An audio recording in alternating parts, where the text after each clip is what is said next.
Boom! Footage immediately in your face. How random is it for me to throw you into the last 5 minutes of a game against the Bucks? Pretty random. But I felt after a sim that we needed some gameplay.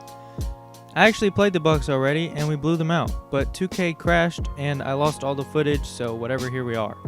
As to why we are playing the Bucks, it's for two reasons. One, they were the next game, and two, they are one of the top teams in the league.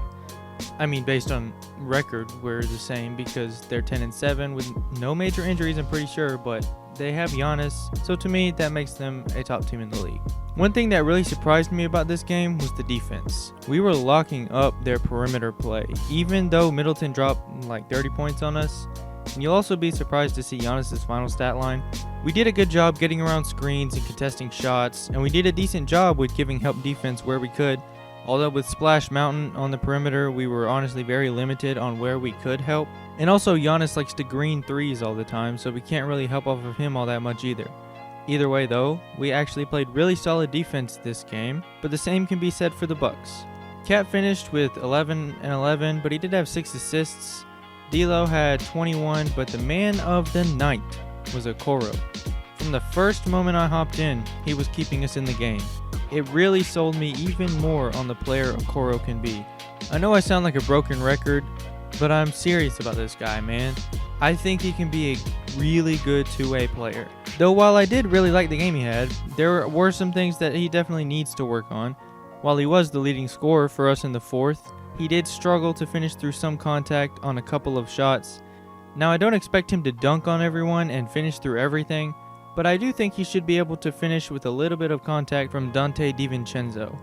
He also got bullied in the paint by I can't remember who, but honestly, what are we going to do about that? He can guard positions 1 through 3, so honestly, I don't expect him to ever be able to guard 4s, but it would be nice if he could stand his ground a little bit from time to time. I mean, other than that, there really wasn't a whole lot to talk about. We played good defense and ended up winning a close game against the Bucks. Middleton dropped 33 on us, and Okoro scored 9 points in the fourth quarter to help us seal the win. Oh, and Giannis only had 9, 13, and 9, shooting 4 for 10 from the field, so there's probably the reason that we won. Also, now we're the 2 seed, and you guys thought I was kidding about winning the finals. But now that we've got that stuff out of the way, we really need to get serious about these trade rumors. The Magic are shopping Gordon aggressively, because next year he's going to be an expiring contract, and he's not playing super great right now for them. From what I hear, other teams are throwing their offers in the pot, and we need to make a move now if we're going to get Gordon on this team. So let's take a look at the Magic. They're 8-8, which puts them at the 8th seed, so you're wondering, why are they shopping one of their best players? They've been known to want to get him out for a while, and now that he's almost an expiring, they're getting very aggressive. But also, it's because they've got Isaac, Farouk Aminu, Hollis Jefferson, and Hernan Gomez, who can all play the 4 at some point or another. We'd also be giving them shooting in the deal because that's desperately what they need. Currently, a deal for Gordon would look like Redick plus Spellman and maybe a second. Redick would give them some much needed guard play because Terrence Ross has been pretty terrible for them, and so has their recent first round pick Halliburton. And really everyone outside of Fournier has been bad for them at the 2.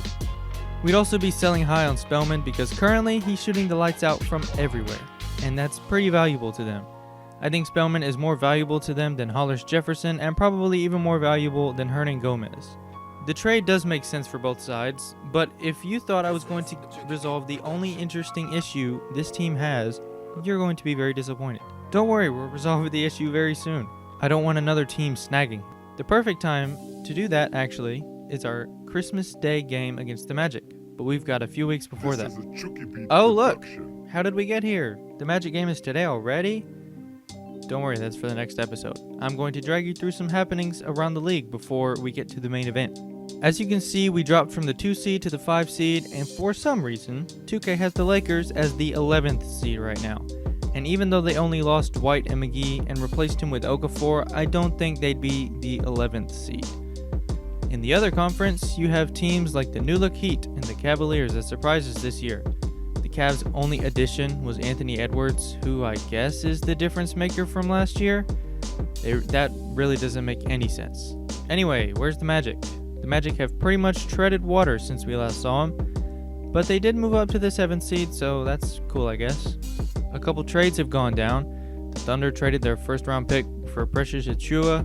The Nets robbed the Knicks of Mitchell Robinson and dumped the Prince contract all in one move. And then the Rockets and the Spurs kind of just did their own thing, I guess. It's too early in the season for award races, so we'll have to get to those eventually. Other than that, we've got the Magic up next, and hopefully Aaron Gordon becoming a part of this team.